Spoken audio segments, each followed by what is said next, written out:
Sa ngalan sa anak sa Diyos sa Espiritu Santo. Amen. Maayong hapon mga kaigsunan.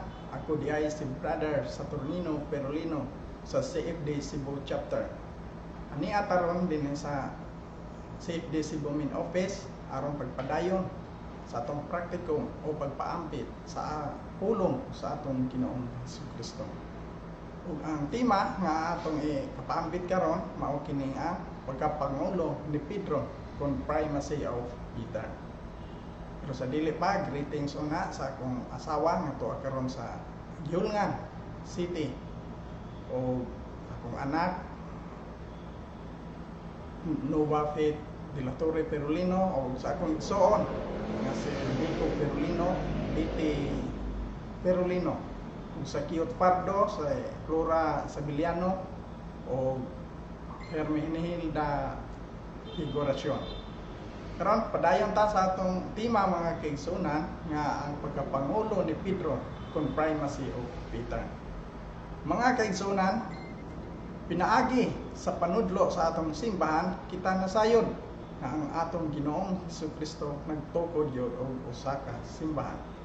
Mao nang mabasa nato sa Mateo 16:18 nga niingon ang atong Ginoo ngadto ni Pedro, "Busa sultihan ko ikaw si Pedro, o sa ibabaw nining bato pagatukuron ko ang akong iglesia." Unya mga kaigsunan, kung atong ipadayon sa 19, ang atong Ginoo niingon ngadto ni Pedro nga ihatag ko kanimo ang mga yawi sa gingharian sa langit, ang imong idili dinhi sa yuta, idili usab ngadto sa langit, ug ang imong itugot dinhi sa yuta, itugot usab ngadto sa langit. Ug ang atong Ginoong Jesucristo mga kaigsunan naghatag og lugway o kagahuman ngadto ni Pedro aron sa pagdumala sa iglesia nga iyang gitugot. Mao nang mabasa diya sa Mateo 16:19 nga ihatag ko kanimo ang mga yawi. Nga ug kini maong katungdanan o kagahuman mga kaigsunan gi sundan usab kini sa iyang mga sumusunod nga mao ang obispo sa Roma kun Santo Papa. Ug aron kita mahimong tinuod gyud nga sumusunod ni Kristo, kinahanglan nga ang tanang mga Kristohanon, mga kaparian, mga laiko, kinahanglan nga mahiusa kita pinaagi sa pangagamhanan sa Roma nga mao ang Santo Papa diin gi dumalahan ni San Pedro. Ug ang atong Santa Iglesia nagtudlo pagayod nga kung ang Santo Papa magtudlo pinaagi sa iyang katungdanan isip sumusunod ni Pedro o labang pangulo sa tibuok simbahan, mahitungod sa pagtulunan o pamatasan alang kanatong mga Katoliko siya dili masayob pinaagi sa Espiritu Santo nga gisaad sa atong Ginoo. Ug ang mga kaigsuonan nato nga matawag og mga non-Catholic evangelizer misupat na ining pagtulun-ana sa atong simbahan nga si Pedro nahimong pangulo.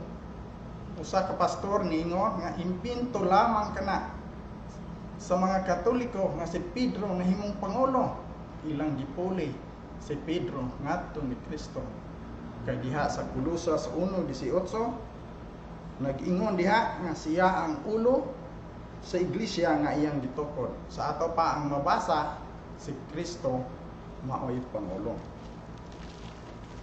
Unya karon mga kaigsunan, unsa may tubag sa atong simbahan, unsa may buot pasabot diya sa Kolosas 1:18 nga si Kristo mao ang nagpabilin nga espirituhanon o dili makita nga pangulo.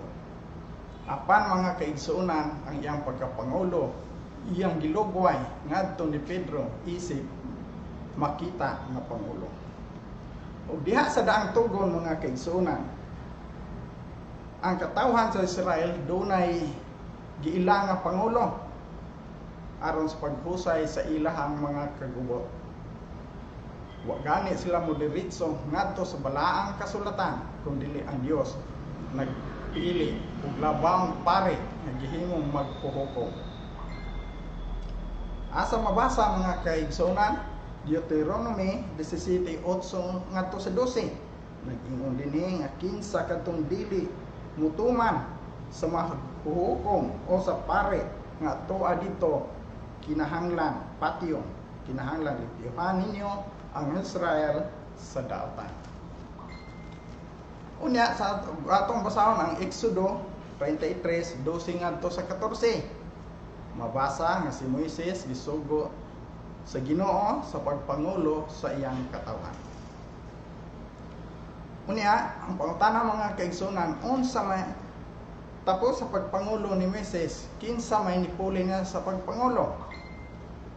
Atong basahon ang Deuteronomy 31:1 ngadto sa 8 nga sa dihang 120 na katuig ang edad ni Moises ug dili na makahimo sa pagpangulo sa katawhan sa Israel, si Josue mao'y mipuli sa pagpangulo. Sa Salmo 136:16, bisan ang Dios mao'y matuod nga pangulo sa iyang katawhan nga gikuha sa Israel, apan ang Dios nagpili og pangulo nga isip makita nga pangulo sama ni Moises ug ni Josue. Unya diya sa bagong tugon mga kaigsunan, kung moingon ta nga si Pedro dili pangulo, makapangutana ta kung ang tanan bang mga apostoles gihatagan ba o giyawi ni Kristo nga ang buot pasabot nga mao ang kagahuman o pagdumala sa iglesia nga iyang gitugon.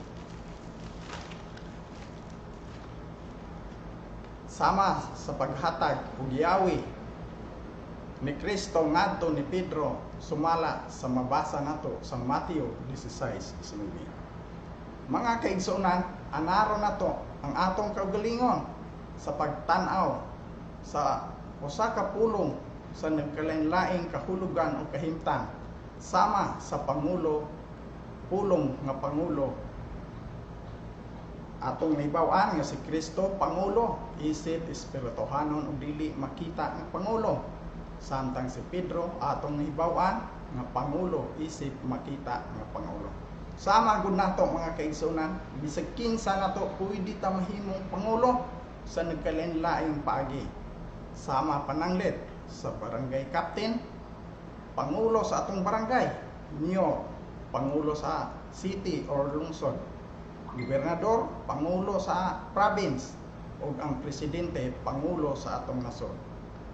Mga ingon ana ragod mga kaigsunan, ang pagkapangulo nila ni Pedro o pagkapangulo ni Kristo, puro sila pangulo sa nagkalain-laing paagi.